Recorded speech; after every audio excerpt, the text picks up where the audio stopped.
Annie Sue's life story is actually really very sad. So she's very rare, and she came from a very well-known breeder. Her name is Annie Sue Duval. She was sold at 3, and she went to Belgium. And between the age of 3 and 6, she was attacked by a stud donkey who has damaged her ear. She's got a chunk of ear missing. I can't touch it. She really hates her ears being touched. Very, very sensitive. And she's very afraid. Even now, she's been here for 15 months, and as you see, she's not terribly comfortable. She moves away gently. She put her lead on. She's really very calm and doesn't do anything to her, but she has been very badly treated. Attached to Double, these two are like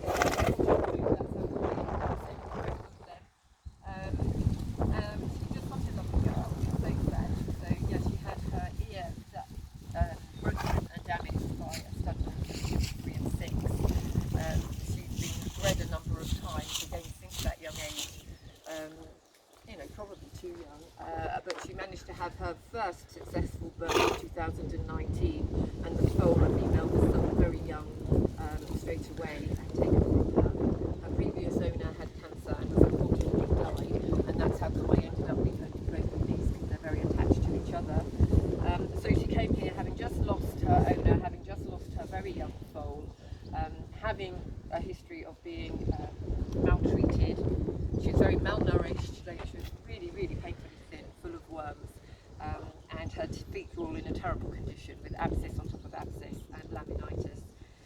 I did ask the vet last summer when he came to do her vaccines to test for Cushing's. Although I'm no expert, I thought her fur was in a bad condition. She remained thin when the others were very healthy. And the fur at the bottom here, you see, goes over her hooves. But at the time, the vets refused to carry out the test. He said she was too young to have Cushing's. Wasn't possible. She was fine. And that's why she went off to the stud donkey, because luckily there was one not far away who was very compatible for her and also very rare.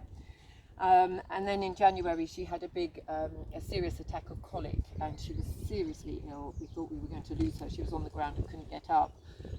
The vet had to come as an emergency, and we treated that. We managed to get her over that, and then she had another flare-up of laminitis, the second one since she's been here. And the farrier had to put these special shoes on, like trainers, which really were good. He just took them off last week. You can see the holes on her hooves, just to let her feet breathe for a while. But it seems she is going to have to be kept in shoes now, particularly while she is pregnant. As she gets heavier, it's going to be more problematic, and we can see she is uncomfy when she walks. It's really sad. She's a donkey who is absolutely beautiful and very important for the future of her race, and yet she has so many problems, which generally come from how she's been treated before. So we're doing our best to look after her. She's certainly this year not allowed to go on the grass at all. It's not worth the risk. And so she's here in the forest. Luckily we've got nearly 5 hectares of forest, so that's great. The complication is how we manage her with her family. Donkeys are a herd. They're a big family. They're very attached. They form very strong bonds with each other for life. So separating them is not easy, but she's not allowed grass. So the end result is it's costing €10 a day in hay, because they're all eating hay, and then they're taking her out in the forest at night time to stretch her legs, which is nice. Well, with the vet and the blacksmith, we're just trying to manage the situation so that we have a healthy foal in September, and then we have to go on to look further at the Cushing's and see how we manage that.